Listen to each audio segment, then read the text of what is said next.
Good morning. Ayan mga boss, malinis na. Tanggal na po yung tanggal na po yung scaffold.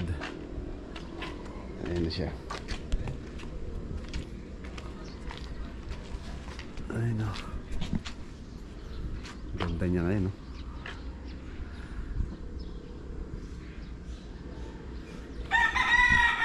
Lalo pong gumanda ang bahay. Lalo na pagka po na hilamusan lahat yung pintura. Yan, tulad ng sabi ko dati mga boss, yun lang pong ginawa namin, yun lang po yung bagong pintura dyan. The rest, yan, pagka daw malapit nang umuwi sila owner, doon na lang nila papa repaint. Pero yung inad natin, tulad itong kwarto, tapos ceiling, tapos yung concrete topping, tiles. Ayun po yung mga ginawa namin dyan. Waterproofing pala. Yan, waterproofing. Medyo nagtagal po kami dyan sa isa na rin sa tiles. Dahil po nagbaklas pa kami. Gawa nung yung dating tiles na nakalagay dun sa roof deck is marami pong kapak. Tapos problema is leak. Nagli-leak po yung slab. Ayan, roof deck po to. Yung po mga bago dito sa ating channel. Dati pong walang bubong yung taas niyan, kung saan yung bubong ng bahay is concrete slab. And sa mga ganyang bahay po, madalas ganyan po yung nagiging problema, leak problem. Ayan, best option bubong, tapos syempre waterproofing muna yung nag-leak para po sure. Ayan. Ayan siya. Ganyan, tara. Paring tayo. Pinipinturahan na po namin yung concrete topping.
dito po sa part na to, nadisgrasya po yung ating drone. Sumabit siya sa puno ng kamatsili. Ayun.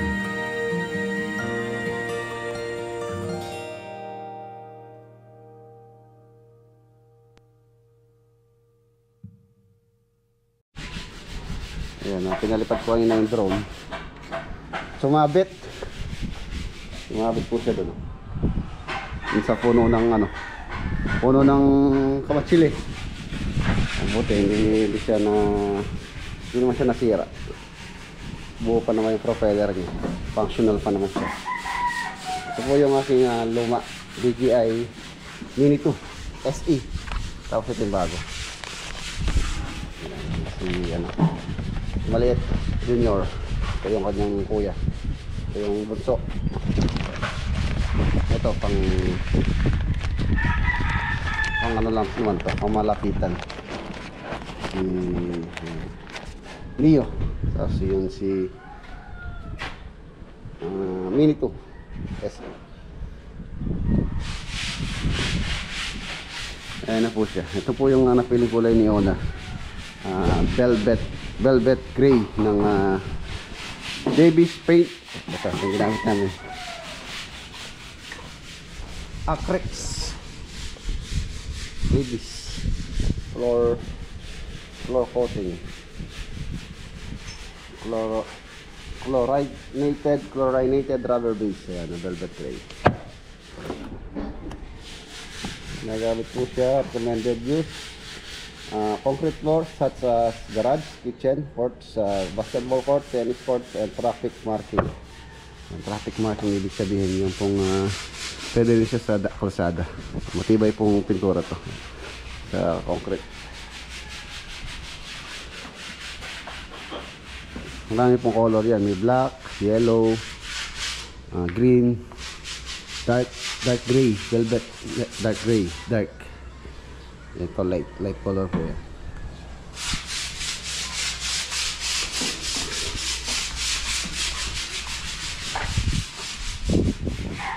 Tapos na siya. Hanggang bukas matatapos na po dito. Hanggang bukas pull out na tayo ng mga gamit. Ayun, pinauwi ko na yung mga scaffolding kay Bayaw. Silipin natin itong kwarto. Ayan ito. Here. Malinis.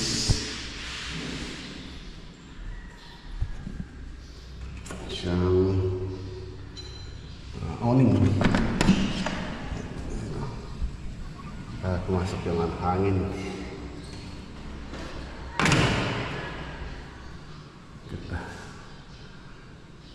Summer Sea ng Davis. Ang kulay po niya.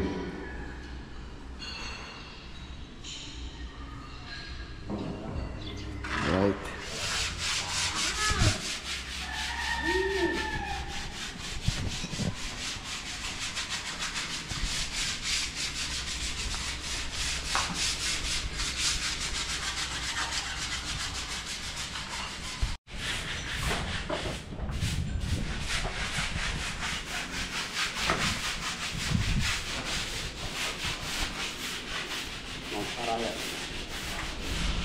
Ang kanyang magandang view dito sa deck.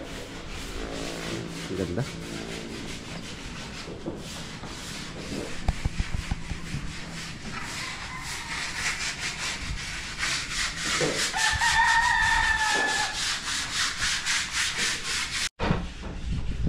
Yan na, pinulot na ni Bayaw yung mga iba. So itong mga ito babalikan pa. Clearing na tayo. Clearing. Nililinis na ni Kevin yung mga debris na galing natin sa taas. Ayun, dito tinambak niya yung tinambak yung mga debris natin. Ito pinagsarandara. Tapos yung tiles na ang tawag dito, yung binaklas. Pero yun yung dami namin natambak dyan.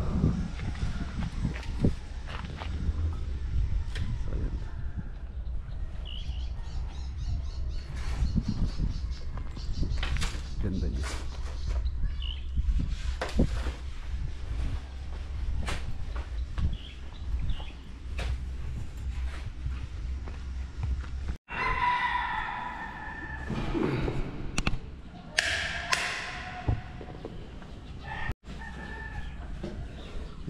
hanggang bukas makatapos na po rito.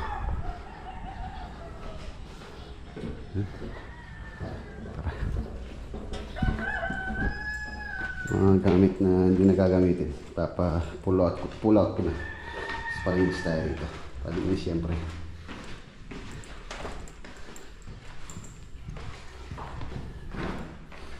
Okay na.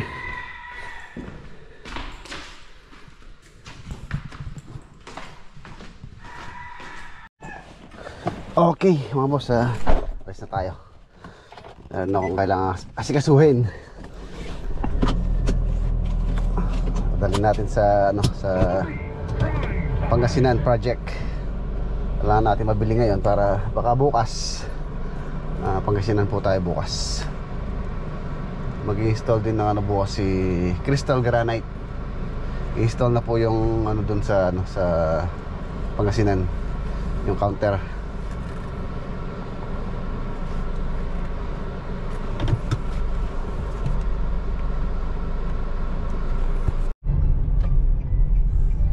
Nandito na tayo dito po sa Mexico Wilcon Depot.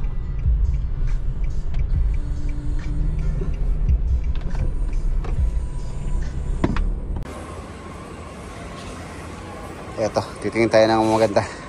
Pero na pong sinend sa akin si ma'am na gusto niyang ilagay dun sa backsplash or splashboard. Ganito yung gusto niya, mosaic na pang backsplash. Ito 320 per piece. 320. Halos yung kanyang size 30 by 30.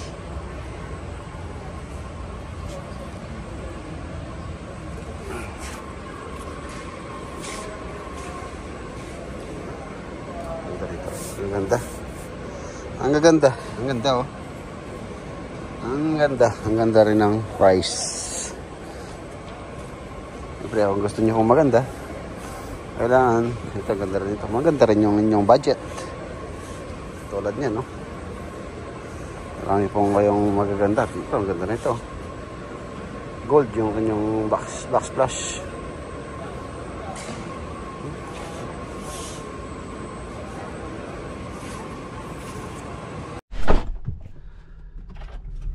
Wala silang stock. Pero kagandahan naman po, meron daw silang stock sa Villasis branch nila. Sobra yun nandun. Kailangan ko ng 55 pieces. So yun daw sa Villasis nila isa nasa 88 pieces yung nandun. So doon na lang tayo kukuha.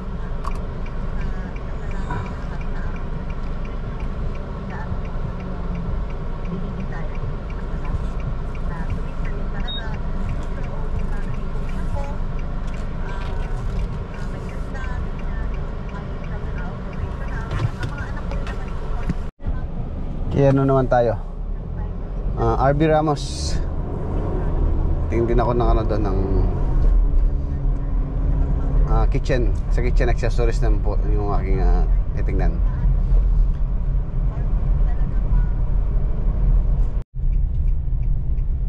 RB Ramos.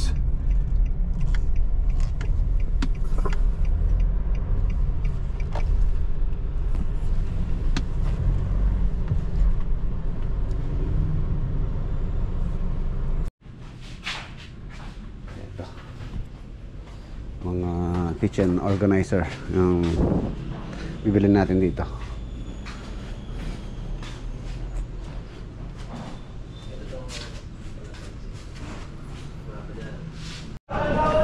Okay, ganda oh. Kay Boss Mac, nabara din po yan. Soon din sa akin. Upgrade na yung kanyang gulong.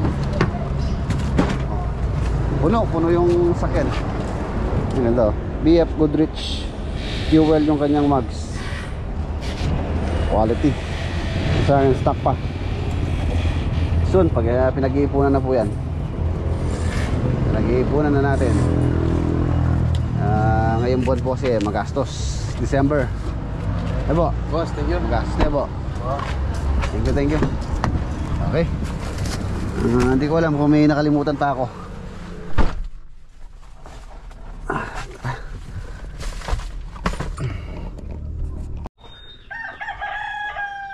Ayan na, nandito na po tayo.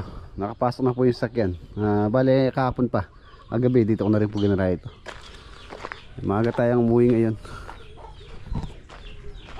Ayos ka naman yung aking dapat ayusin.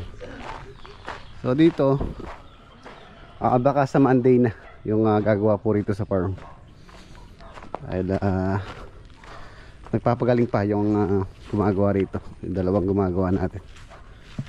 So hindi pa rin natatapos yun.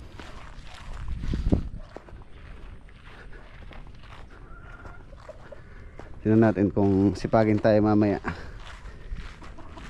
Gagawin ko to, pero kailangan pa nating, meron pa tayong kailangan mag-e-edit pa ako ng mga video. Dahil feeds po yung pinapakain ko sa mga hito, madaling dumumi yung tubig. Ayan, madumi na naman ulit. Ayan. Konti na lang, halos yung dun na lang, soro na lang. Tapos yung kisame na.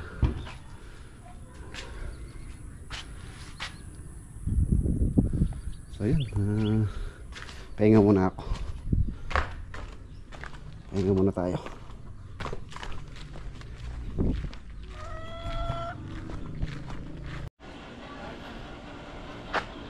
Naidlip ako. Ayan, pagising ko 5:30 na. So ayan na, dito ko na po tatapusin yung ating vlog for today. Kita-kita tayo bukas sa next upload.